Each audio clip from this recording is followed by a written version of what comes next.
So we start. Yeah. Okay. We are still discussing very fundamental and relatively simple QED problem, that of the spontaneous emission. And in this very oversimplified version of the theory, we've got our survival amplitude of not being decay in the form of the inverse Laplace transform, like this, divided by certain resolvent function and integrated over contour gamma, which lies in a positive real half plane going from down up. This function h of z, I had it in several different, slightly different notations. What I like is notation like this. This is energy of the upper state divided by h bar plus, and typically we had the sum over all the modes, then g lambda squared divided by z plus I e omega 1 plus omega lambda. Okay? And analysis of the poles and singularities of this expression has led us to two conclusions. One is that the bulk of the evolution, if the interaction is relatively weak and the decay is relatively slow compared to the transition frequency, that if so, then everything is really controlled or dominated by the so-called single pole contribution that has been discovered first in the early 30s of last century by Wigner and Weisskopf, and the inverse of the lifetime we obtained in the form of 2 pi delta of omega minus omega lambda omega naught, where omega naught is a transition frequency, integrated with g squared of lambda of omega over all possible states, modes of the electromagnetic field. Now, for the purpose of today's lecture, I will right away replace what I have here by the integral, something that we were doing, getting these results, as you remember, just because I want to draw your attention to something funny that in some sense I purposely overlooked 2 weeks ago, cheating really. Now I will confess what was my sin 2 weeks ago. So what I want to write integral instead of sum. That's what we were doing, if you remember. Then, since this fellow, G, is, and I have to remember, square root of omega divided by omega lambda divided by 2 epsilon 0 h bar v times d cross polarization vector. So I want to write it in the form of omega to the third power, y third power. I need g squared, so I have 1 omega from the coupling and 2 powers of omega from this spherical coordinates, d omega, divided by z plus I omega 1 plus omega. Of course, I need all these constants, this modular integrals and so on, which I don't care today about. And this I will put into a function lambda of omega, not a constant, and my function lambda of omega, just by assumption, will be a cutoff. You remember that in my very oversimplified non-relativistic treatment, I've got divergences all over, in particular so-called pseudo-lamp shift is divergent in this case. So to avoid all these divergences, by the way, this integral should be, of course, from 0 to infinity. So to avoid this divergence, I will take lambda to be a function which is like this. Starts with some value, this value which I don't care about, yes, so from all these constants and from the angular integrations, and then very far away smoothly goes to 0. I want this to be smooth to avoid the sharp cutoff, which from the analytic functions point of view is a very ugly object. Okay?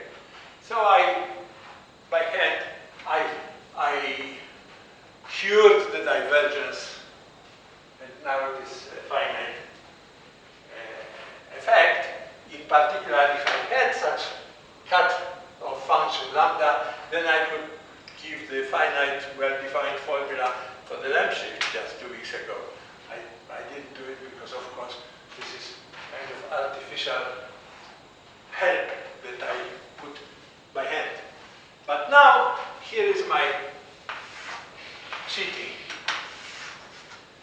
We have a complex Z-plane. We have our famous gamma contour for here. We have this beautiful single pole, Z0. We have maybe some other poles that are far away to the left, and then they give rise to this other interesting effect, namely that for the very short time there should be a quadratic time dependence. However, I was tacitly assuming, without discussing this very much, that for this integral, if I want to use this single pole approximation, I can imagine that I close the contour by a semicircle on the semicircle as it goes to infinity. Of course, because of this e to zt, everything goes to 0, and the theorem of Lesbush tells me that, of course, the result is a contribution from all the poles. The nearest pole is the most important, and that was my approximation. However, if I would try to do like this, my contour would not be closed. Why? Because there is another very important singularity of my resolvent function. Namely, whenever z along imaginary axis, whenever z is equal to minus I omega 1 plus omega, there is a singularity here. And since here I integrate over all omegas, it means that the singularities are now uniformly distributed. They are everywhere along the imaginary axis, starting at some point minus, I don't know where it is. Oh, I know. From here all the way to infinity. Well, I hope that you still remember some course in analytic functions, and you know that when studying this part of mathematics, one often encounters multivalued functions. The most trivial of them is the square root of z. Yes? If this is just confined to a real value, then you have plus or minus value. On the other hand, if this is considered to be a function of a complex value, then, of course, if I write z in form of r e to I phi, then I get z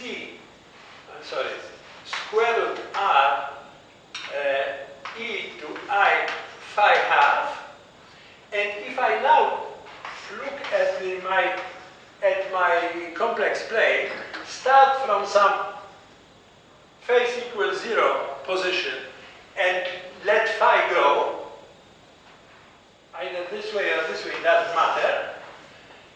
As I come back to the same place, of course I will end up with this negative value, square root, yes. So in other words, you could think that, oh, just judging from the behavior of a function of a real variable, that they are like two different functions. One is this positive arithmetic square root, the other is with this negative, and they have nothing in common. Not if this is considered a function of a complex variable, because if you have it complex, then there is a continuous link between these two sheets. Yes? You go around and you end up at the other sheet. And you go once again, and you come back to the point before. It's very hard to draw a nice picture of this still very simple Riemannian sheets for this problem. Slightly easier, and especially very easy these days to imagine, are Riemannian sheets for another multivariate function, which is log of z.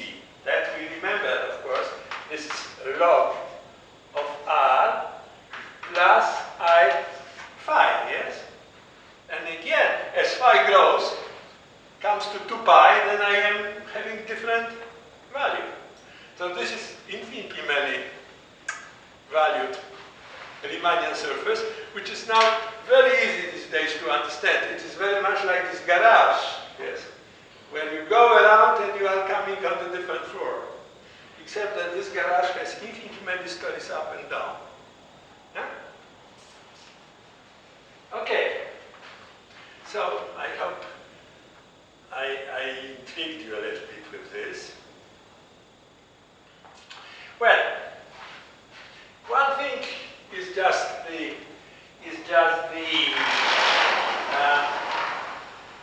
clearing these expressions a little bit.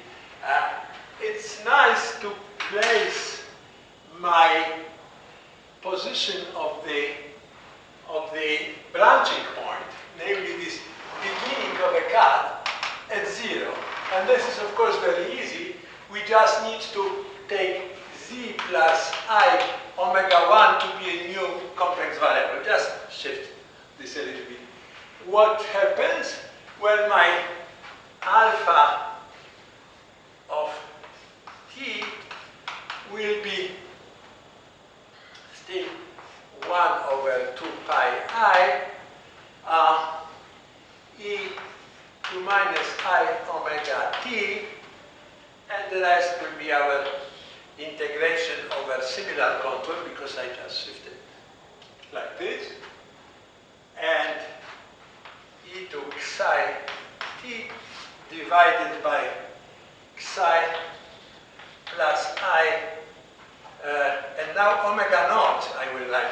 Well, omega naught is of course omega 2 minus omega 1, so it's just the transition frequency, plus integral from 0 to infinity, omega to the 3rd power, d omega, this smoothing guy, lambda of omega, divided by psi plus I omega, I think, plus I omega. Okay, now it's slightly cleaner, nothing has happened, but now my cut runs from 0 to minus infinity along the imaginary axis.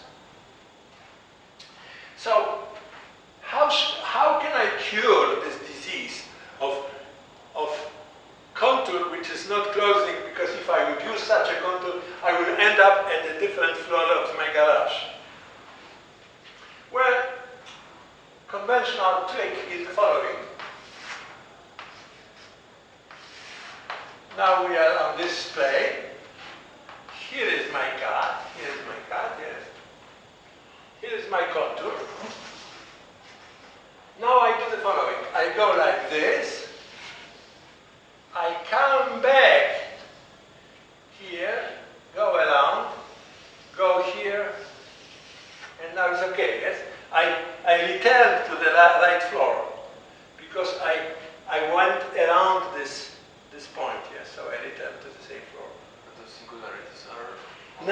cut singularity, now cut singularity is here, of course. Yes? I just rotated, so to say, the cut to be between 0 and minus infinity along real axis. Okay? Fine. So, of course, all these things at infinity are 0. All the poles that happen to be around could be accounted, and in particular this Weisskopf-Wigner pole, sure. However, there is no reason, we have no rights, to forget about these parts of the contour integral. That's called the cut contribution. Yes. I already mentioned, I think, that Russian physicist Halfin in 1957 was, as far as I know, the very first person who noticed that there is a cut there. Well, that cut contributes, yes. Maybe people have seen this cut, but they say, forget it. So Halfin was the first. Okay. So now I will sketch, it's the real full calculation is quite tedious, but I will sketch a calculation of this cut contribution, and in particular, the way it looks for very long times.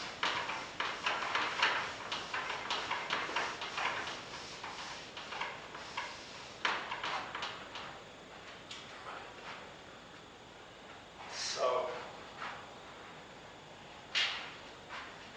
my alpha cut, which should be added to my pole contributions, is what? Is this e minus I omega 1t, that is not very interesting, divided by 2 by I, this is also not very interesting. Now comes our integral from,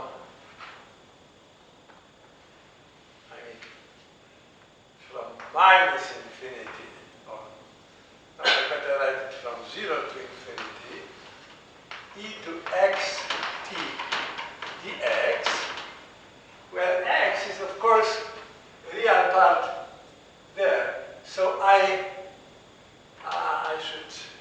will put minus sign here. So what I'm saying is that I'm writing this integral, and this is from minus infinity to 0. So if I want from 0 to infinity, then I should put it with a minus sign. Yes. So this first integral has our function now of x, actually minus x. It was up, so I want plus I epsilon. Yes. Minus, I don't like myself because of these funny minuses. Also from 0 to infinity. And now the other guy, which is e to x t dx divided by h x minus I epsilon. So I'm running under the cut, yes. So my remaining task is to make some estimate of how these things look for a very long time. Because the long time behavior, by the way, if one would plug in some realistic numbers, this is very tiny contribution compared to the residue at the Wigner-Weisskopf pole. So this contribution has only a chance to surface, to show up for very long times when this exponential decay is over, in some sense. Why does it have this chance? Well, because as you will see, this behavior, this time dependence is algebraic. It goes like 1 over t to certain power, and my aim is to show show that it is so, and also to show you what is the fundamental property of the decaying process which determines this power. Okay? That's the only aim of this part of the lecture. I don't want to go in this algebra, so to say, all the way. So,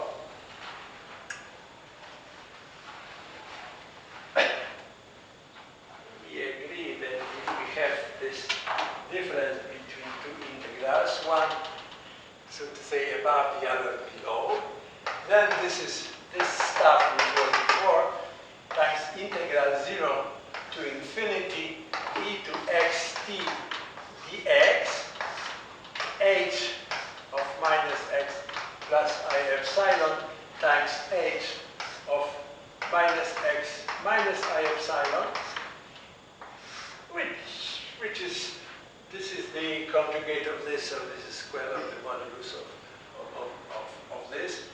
After squaring the modulus, one can go here in the denominator with epsilon to 0. There is no problem. But what you have here is, of course, a difference between these two guys. So it's my resultant minus x minus I epsilon minus resultant of minus x plus I epsilon. Okay? And actually, the fact that these two quantities are different is the cause of the non-zero contribution from the cut. So, as I say, I don't bother to write down explicitly the denominator. I don't care very much, but I want to look at this difference, right? So, how do I do it? I need to look again at my h function, which who knows where it is in this psi. Probably I have erased it, yes? So I put it back.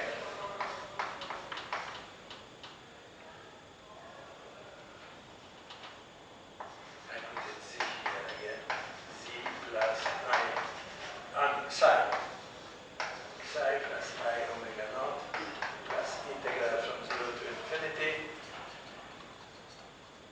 Omega, third power d omega, my convergence factor, and then psi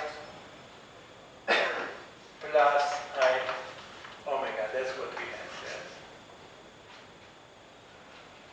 I already have the omega. So that was it. Now, look, I have to think a little bit before I convince you how to find the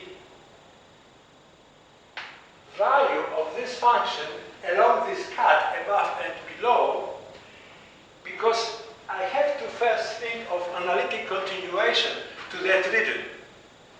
And this analytic continuation requires us to have now singularity along negative real axis, because that's where we are integrating now. And this is relatively easy done. One has to substitute this as a new variable, let me call it nu. And then when psi minus psi plus nu is 0, then there is a singularity, right? But once this is done, so I here drops, there is some I here, but what is important is that I still have third power of u. I can again remember that now in the denominator I will have minus x, just as it is here, plus the stupid nu, plus or minus I epsilon. And you remember that we dealt with such expressions. We know that this can be put into this principal value integral plus pi times delta. Yes? And then principal value integral, of course, is the same for both terms, because it does not depend on the sign of this epsilon. While this delta term comes, of course, with different signs. There is minus sign here, so it will produce contributes twice the contribution from this delta, yes? So this difference will be 2 pi delta of omega plus x. And of course, I still have to integrate with respect to omega, yes? If I integrate with respect to omega, then all these fellows will be replaced by x's. So in other words, my cut contribution, of course, all these other terms will cancel, will subtract to 0. So finally, my cut contribution has a form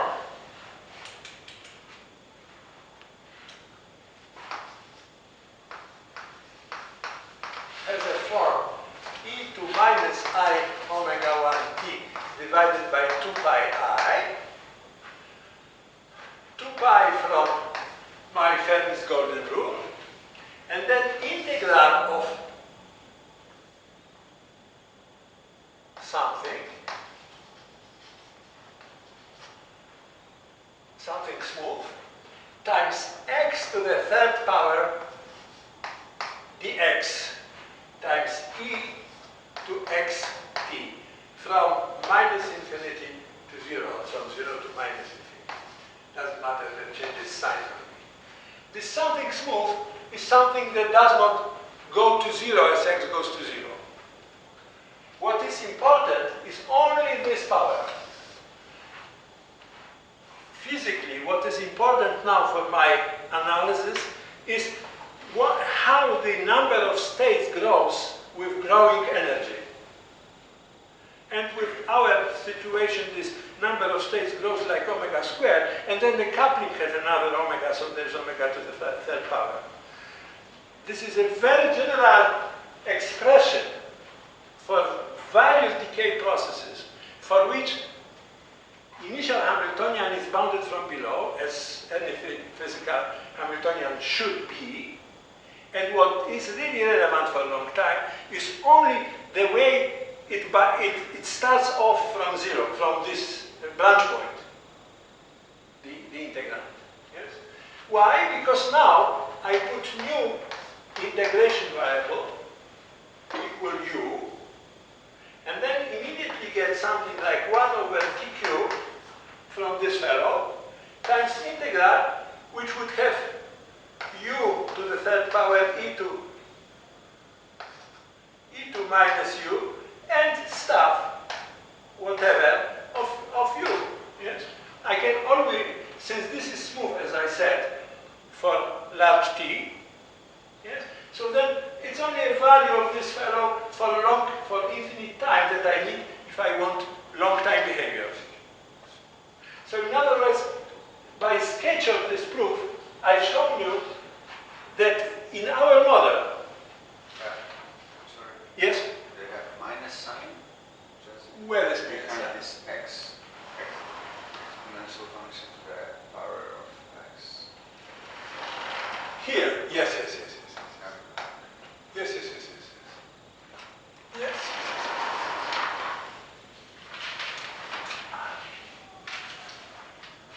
So once again, the only important thing is what is the branching from the initial point, yes?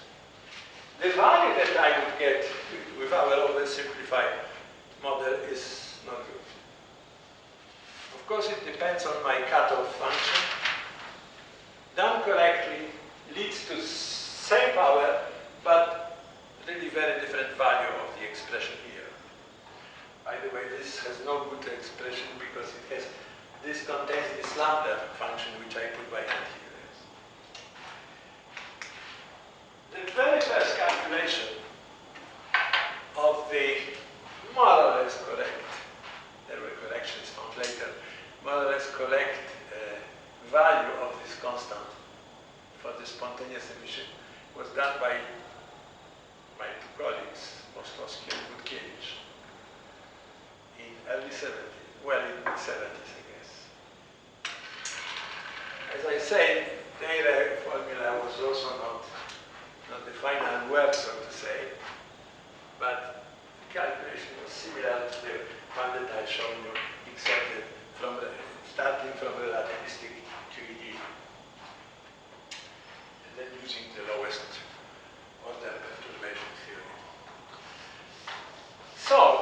summarize our long story about the decay, spontaneous decay.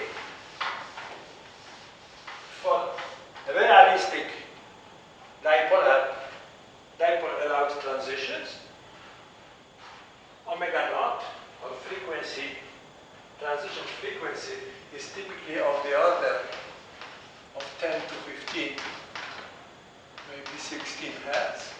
Yes. Then lifetime, or if you want gamma, is of the order of 10 to 8 or 9 hertz.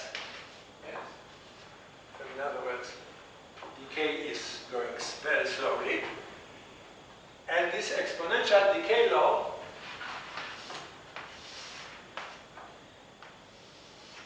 for incredibly short times must move out like this, and for incredibly long times has a tail which dies very slowly, dies algebraically. That's the famous cut contribution. Much more general theorem about the need for such a contribution can be found in this huge two-volume book by Cohen-Tanuji, Quantum Mechanics. Truly, the only assumption which is needed to prove this is that in the decay process, the initial Hamiltonian is bounded from below. If it is bounded from below, then always there is a branch point along the imaginary axis, and always there must be a cut. So there must be also a cut contribution. There was a bit of excitement over both here, that's led to the discussion of quantum Zener effect, and about this tail. People were asking what sort of system we would need to really observe this long tail of decay. And this is so small that if they think of just radiative decay, they would need an enormous amount of these excited atoms. I don't know how large, maybe bigger than the whole Earth or something, to hope that one or two atoms will live so long that the tail of decay will be governed by this contribution.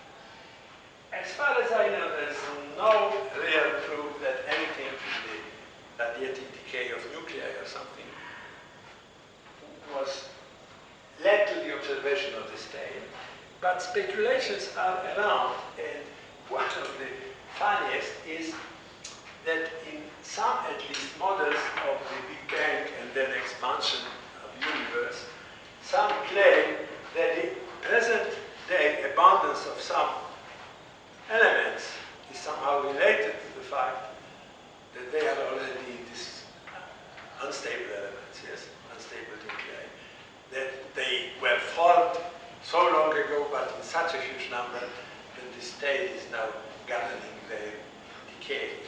I think this is more like a science fiction science, but I want to have this as a little remark at the end. So, we are done with the spontaneous emission, and now we go to something very, I think, important, and I would even say useful. I will be talking for the remainder of this lecture and the lecture next week. How are we doing with time? We are doing very, very well.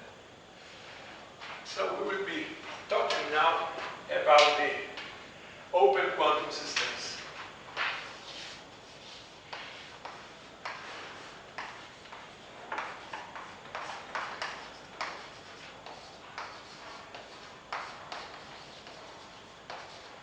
Now, I want to stress that this is incredibly rich and still reviving, still developing part of the quantum theory. People are still writing papers on various issues related to this problem. However, some basic and relatively simple fundamental aspects were developed a relatively long time ago. I would say that in the 60s, last century, so they are well established. I think everyone heard about these sort of problems, and everyone has some kind of the intuition or knows what it is about. We've got typically a small quantum system coupled to a big quantum system, in other words, interacting with this big quantum system. And this big quantum system is so big that we have no way of controlling or checking or measuring its behavior, so it behaves more like a reservoir than like really part of a dynamical system. And we would like to find the properties of the evolution of a subsystem. That's really the idea of open quantum system. The whole thing, A plus B, behaves according to the standard rules, those rules that we spelled out in the first lectures. So there is nothing new. What is, in some sense, new is this question of reduction. And I would be mostly talking about some very realistic and important case of such open type dynamics. I would be thinking about the resonant cavity where there is some particular mode. There's of course there are many modes inside, but imagine that we've got particular mode here. I don't know, not necessarily the fundamental. It could have a lot of nodes, of course, but single mode here.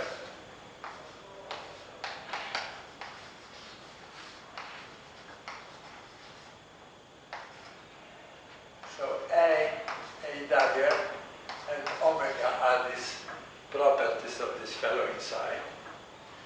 And all this avalanche of various modes outside. And you know that even the best available cavities are leaking. In other words, these fellows are coupled to the modes outside.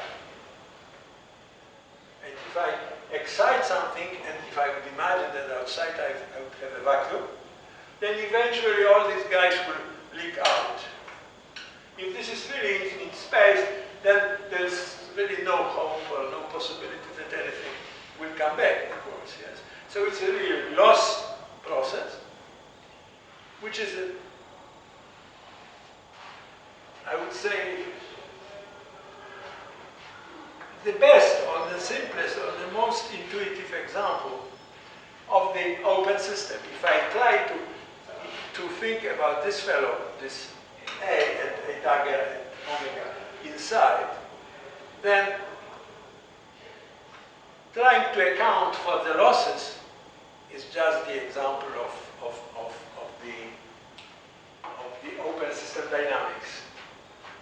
And we know that without any losses, if everything is just a closed system, then of course our operator will have a very simple harmonic oscillator behavior and nothing. Now, what do we expect if there are losses? Well, we expect some damping. Yes. So in other words, we expect that if we have losses, then this is something like minus I omega t minus kappa t times A of 0. Could it be so?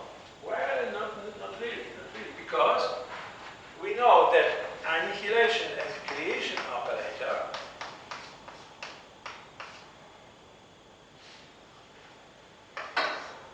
should commute to unity.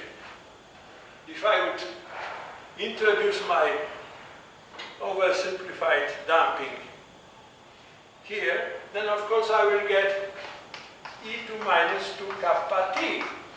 So my commutator will be spoiled as time increases, could even go to 0. Is it possible to easily cure or easily repair this? As it turns out,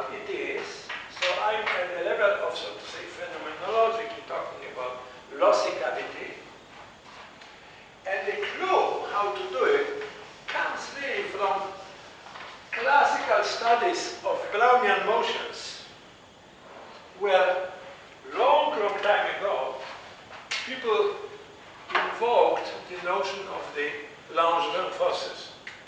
So, in other words, my equation of motion, which, if I wanted this losses should be like this, should have additional term, time-dependent term, chosen such, also operator, chosen such that properties of this fellow should guarantee that A with A dagger as time progresses is always commuting to unity. And again, in other words, if I would write similar equation for the creation operator, plus I omega minus still kappa A dagger, then I would need to put Hermitian conjugate here, yes? And probably you know from some lecture that typically, if you look at the Brownian motion, then this stochastic Langevin force is assumed to have correlation functions proportional to the time delta function. Who heard about it? You. Everyone who attended reasonable course in statistical mechanics probably had the second part, okay. So that's why this is our, so to say, idea here. Now, how we can immediately think about what these fellows are doing. They are operating here outside. They are composed of this, I would call them soon B operators, these creation-annihilation operators of the modes outside. Yeah? They do not act inside. They act in this other space. So what is the space of states on which those operators act? F? No.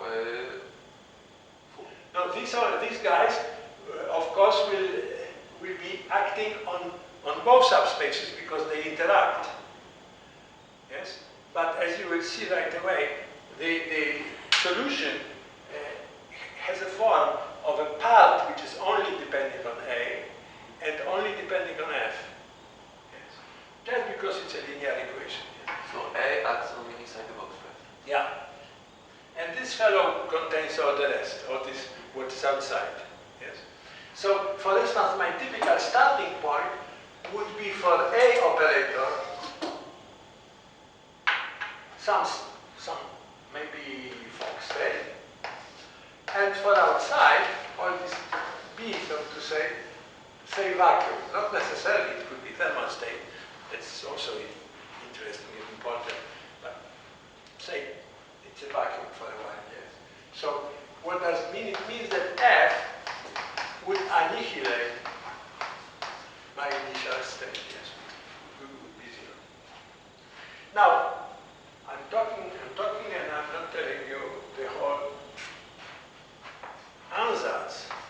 My ansatz is that the commutator of these two operators is proportional to the delta function t minus t prime, and of course right now I am not sure what should be the constant. I will derive the value w in such a way that the solution of this equation has the commutator equal to 1 for all times.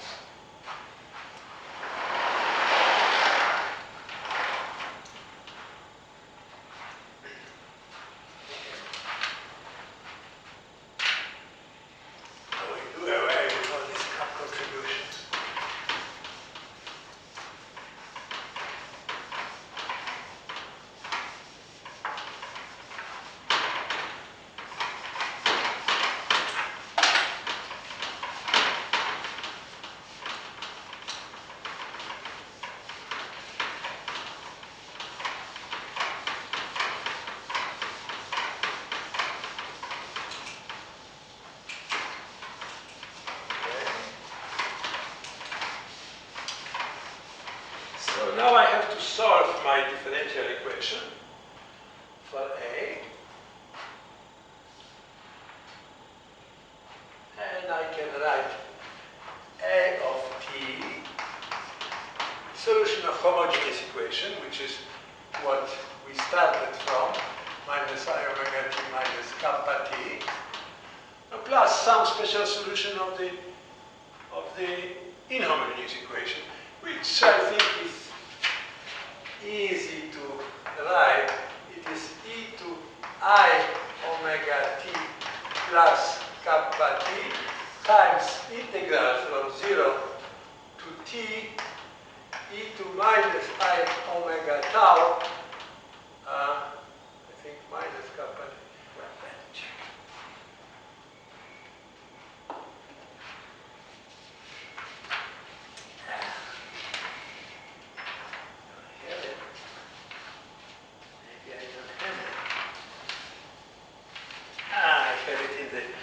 Who has this number 9?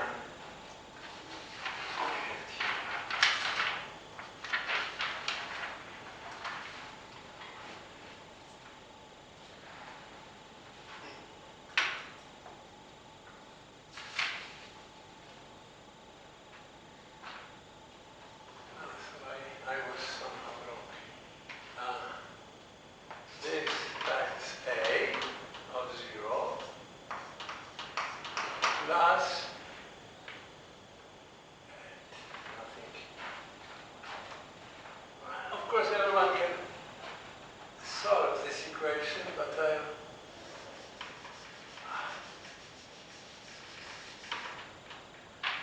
too lazy to do it. A 0 plus integral from 0 to t e to I omega plus kappa times tau f of tau tau. Okay? So I claim that this is the right expression. This is yours. I might ask you for another haircut, but not right now. So A dagger is of course e to I omega t minus kappa t, A dagger of 0, plus again integral from 0 to t, e to minus I omega plus kappa times tau, f dagger of tau d tau.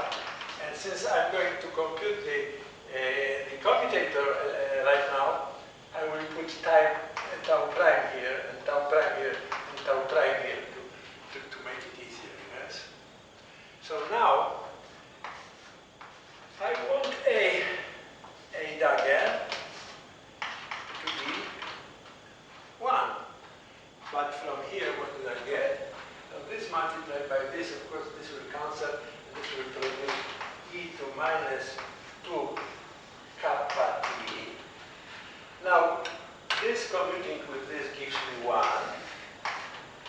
This, of course, commutes with this, because these are the operators outside. So, this also commutes with this. This is also operator outside. So what we are left with, plus, and the commutator of this fellow with this fellow. Now this is what is it? This is double integral with respect to d tau and d tau prime, both from 0 to t, from 0 to t. Then e to I omega times tau minus tau prime, just because these are different signs, e to kappa times t tau plus tau prime, yes? And then commutator of these two f's, which by definition is w times delta of tau minus tau prime, which immediately allows me to compute the one integrals. So upon integrating over t prime, I will quickly simply get this will vanish. What is this W? It's a constant to be determined. Okay. Yes? It's a constant to be determined. So, once again, what I'm getting is my e to minus 2 kappa t times 1 plus w.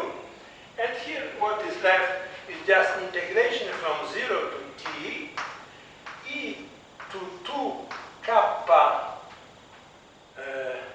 tau d tau.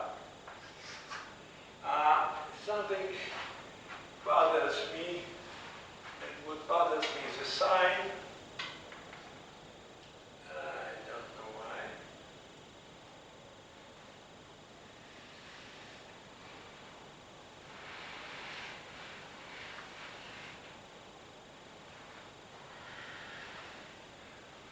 What I'm getting requires W to be minus 2 kappa.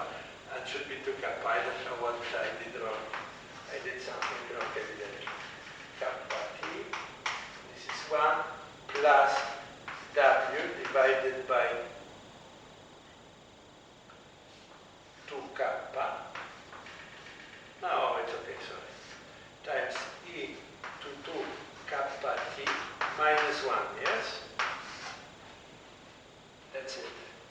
Now we see that if I would put W equal to kappa, then this will be 1. This one will cancel with this, and this will cancel with this, and then we get 1, yes? So, what did we achieve? We've achieved, well, some kind of a tentative solution to the decaying cavity problem, which took a clue from old theory of Brownian motions, and it again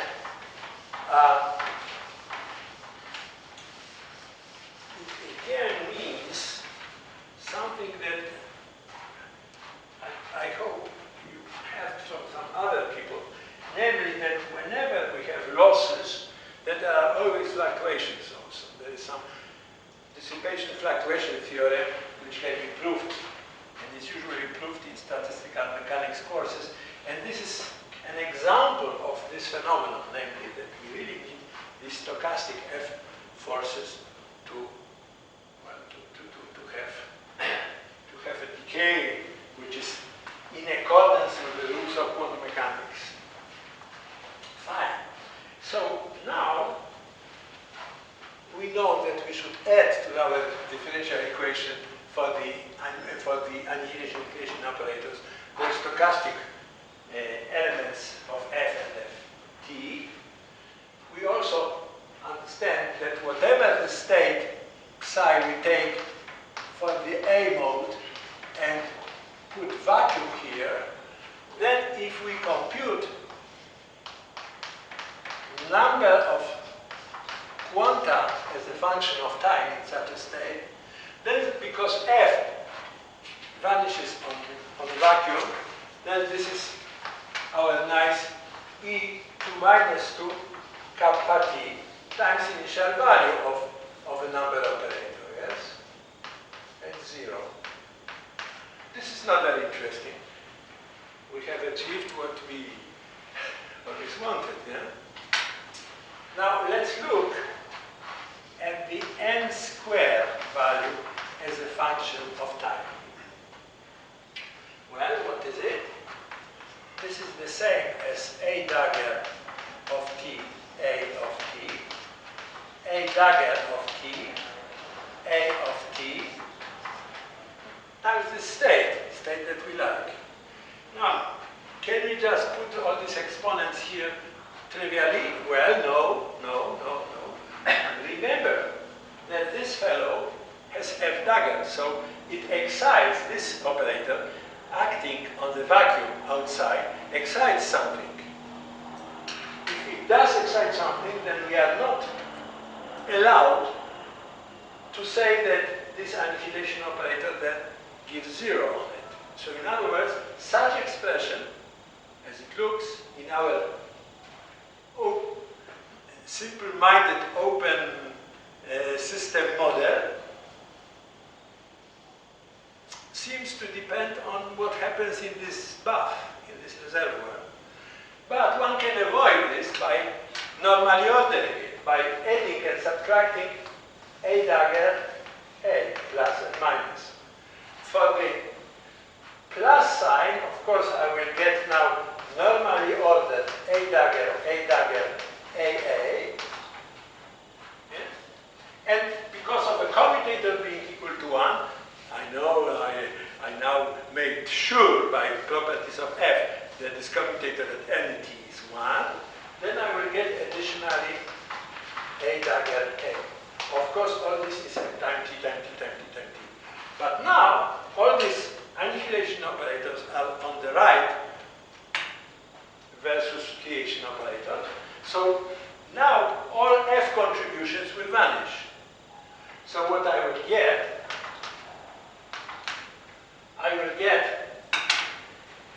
e to minus 4.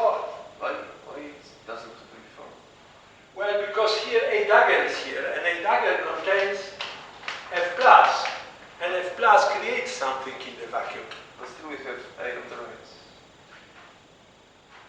Yes, but A of t consists of 2 terms. So contribution from F indeed vanishes, but there is contribution from A, still retaining vacuum. But then now F dagger will create something, yes? So no good. So this is what? This is for kappa t times initial value of this fellow, A dagger, A at 0,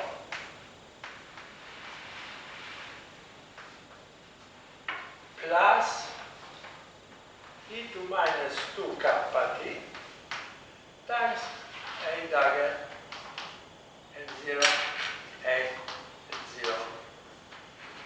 Okay, now here is the following. Let us start from a Fock state. So initially, I will take my state as n photons, exactly n photons inside, and vacuum outside. Of course, all my discussion here applies. And what I will get the n squared as a function of time. We'll have this e to minus 4 kappa t. And what is the value of this fellow acting on the Fock state?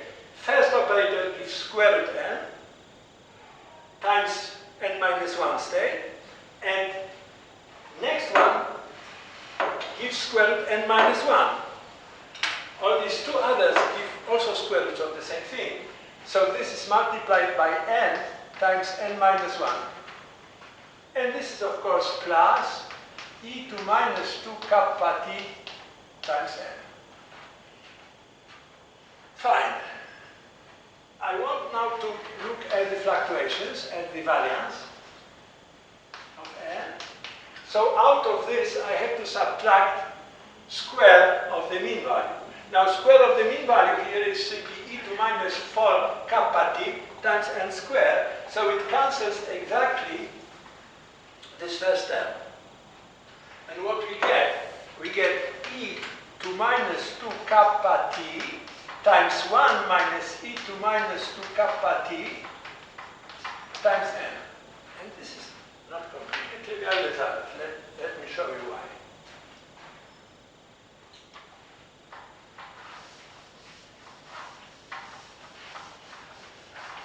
Of course, when t is equal to 0, this is 0, of course, because we started from Fock state.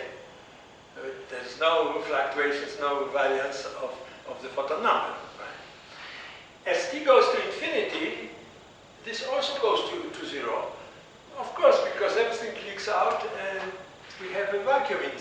so there is of course also no fluctuation. But in the meantime, there are fluctuations. So number of photons inside becomes ill-defined, so to say, as time goes, and it looks like this. If I would draw this variance as a function of parameter x, where x is this e to minus 2 kappa t, then x would change from 0 from 0 to 1 or from 1 to 0, better, yes? Yeah? At t equals 0 it is 1, so we are here. At t equals infinity it is 0, so we are here. Okay? And then this function is simply x times 1 minus x. So it is something like this, yes? So for x equal a half, we've got maximal fluctuations. Yes, and these maximal fluctuations, this value here, is equal, well, a half, n divided by 4. How do we interpret this result? This result is not completely trivial. It means that while photons are leaking from, this state of inside becomes somewhat complex. It's not really a fog from fog to fog to fog to fog with decreasing number of quanta. Why? Because photons are leaking one by one, but not as marching soldiers, but they are leaking at random times. So if I would be able, and soon next week you will see that it is possible to really observe this, if I would be able to follow actual number of photons inside versus time, I would be starting from some number of photons, then I would get some kind of a staircase. Yes? But different run of the evolution would be another staircase. However, these times of emission are different. So at every intermediate time, there is some fluctuations, there is some variance of the photon number.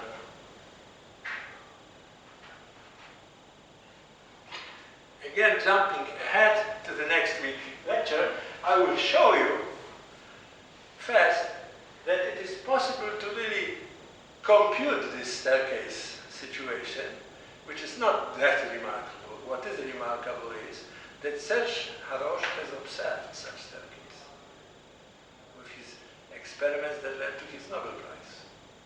So this is a real thing, yes.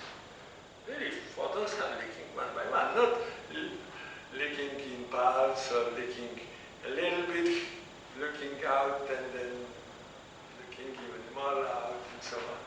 Yeah, really, there are what people learn to call, there are quantum jumps. Process of a decay here, with many quanta inside at the beginning, goes via sequence of quantum jumps at random times. And there is some statistics of this. At times when we have to wait, you can probably understand immediately that the statistics is exponential, because that's related to the exponential decay of the mean number of quanta. But isn't it obvious somehow, since we know I'm sorry? Isn't it obvious since we know that field is quantized?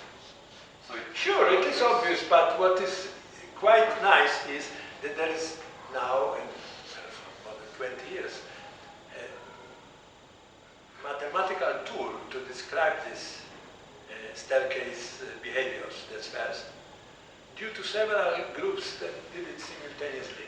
One of them is Yvan Castin and Klaus Melmer and Jean Darivat. The other was done in California by some other group and so on. Toller also wrote a heavy paper on that.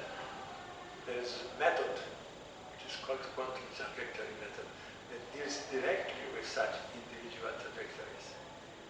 It is which is quite an achievement because quantum mechanics seems to be ill-prepared to deal with single events. Yes.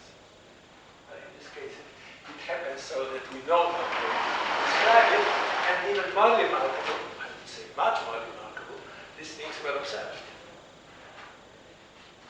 Okay, now remaining, how much time do we have? 20 or so minutes. I want to spend on slightly more explicit model of the same leaky cavity. A model that leads to something which is not exactly what we had here, but which is reminiscent of what we had here.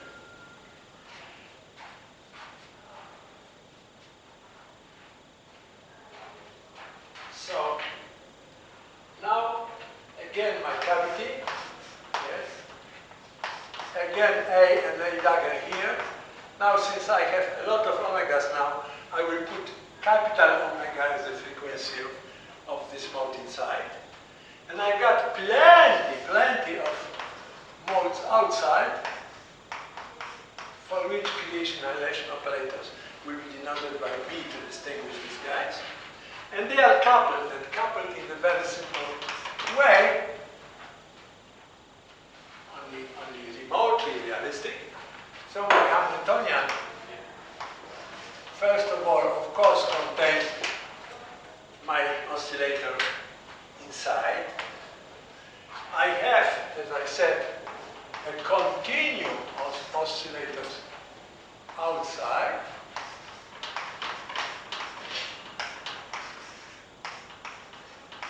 Yes. And I need to couple these guys somehow. Well, and I will couple it. I will take it well outside. I will couple it, of course, in something which looks like rotating wave approximation. So in other words, I will destroy one guy outside only if I create another guy outside. And of course, I need this thing Hermitian, so I have to put also excitation. I left some room here because, of course, I still need some function that is telling me how strongly various guys are coupled to this central oscillator, I would say.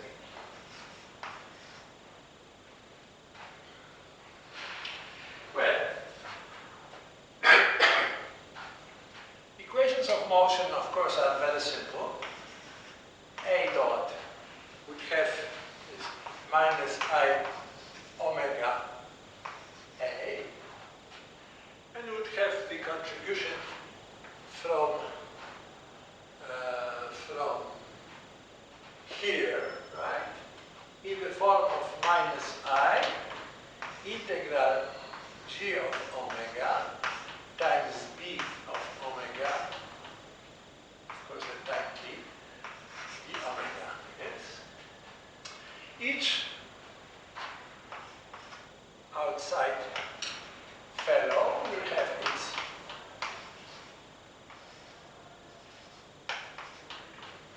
its free evolution and the coupling to A guy, which will have the form of this. Now, these are operator equations, but we are of course trying to be very simple, so we put the quadratic Hamiltonian. Thus, our equations are linear operator equations, and we do not have to bother to be worried about things that are ill-defined because some products and stuff like this. This can be, even though these are operators, this can be just thought of like C-number equations. And you probably know, or you guess, what will be my method of solving these guys. Again, I will go to my favorite Laplace transform.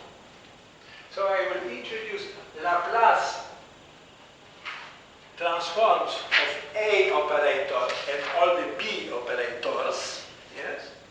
And we'll write Z Laplace transform of A minus initial value of A, which is operator A, yes? Equal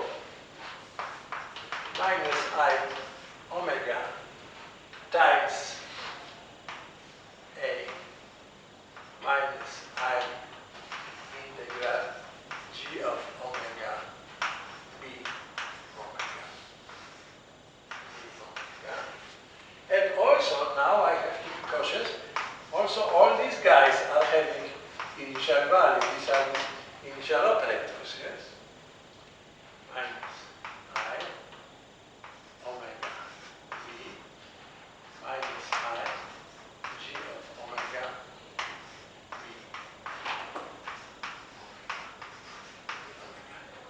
Now, again, they are very similar to those equations that we were already solving, because from this equation we can compute B dagger. I'm sorry, why I have bigger here. We can compute B of omega, yes. Substitute here, since this B of omega will have two terms. We'll have a term proportional to initial value of B, yes? So we can compute, substitute here, and then compute for alpha. Sorry, for A. It used to be called alpha, that was the survival probability. Now this annihilation operator of the central oscillator, yes? So if I do so, then what I will get, and I hope I have the formula now for this problem. Why here is B not A in physical type? You are absolutely right. A and tilde and no integral. You are absolutely right. So again, we compute this fellow, and then we will get two terms, one proportional to the initial value of B, and one proportional to just A tilde. From substituting here, we will get equation for A tilde, which then can be solved. Yes. And the solution for A tilde of Z has a form A divided by, again, our nice resolver, minus I 1 over resolvent of Z times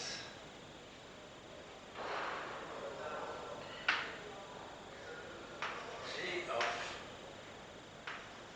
omega divided by Z plus I omega d omega. So that's the solution for our operator A. And our lovely resolver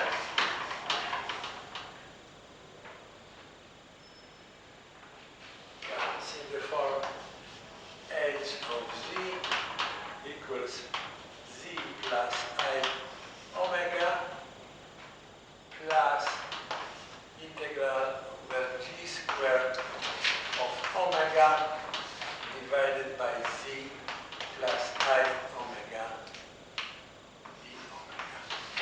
Very similar to what we had before. If I assume physical properties of the frequencies of the substrate oscillators, namely that they are between 0 and infinity, as it should be, then again I have a cut here. Again I have a cut contribution, but now I'm at such an oversimplified level that I forget about it. And to forget about it in a mathematically rigorous but funny physical way is to assume that we also have all the negative frequencies.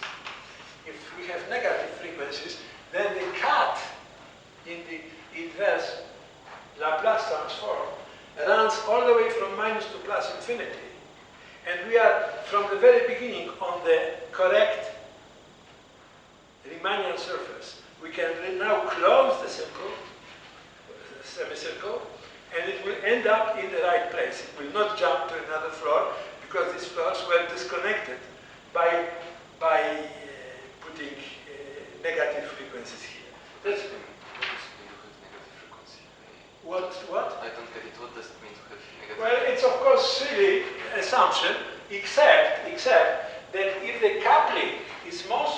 to the resonance, so to say, frequencies, and omega capital is positive, then these negative frequencies are coming just as a little tail, so to say. They are not taken advantage of, yes, in the process of leaking from the cavity. What is leaking outside is, of course, concentrated around omega capital plus the corresponding clamp shift, which is again incorrect here, yes. But it's basically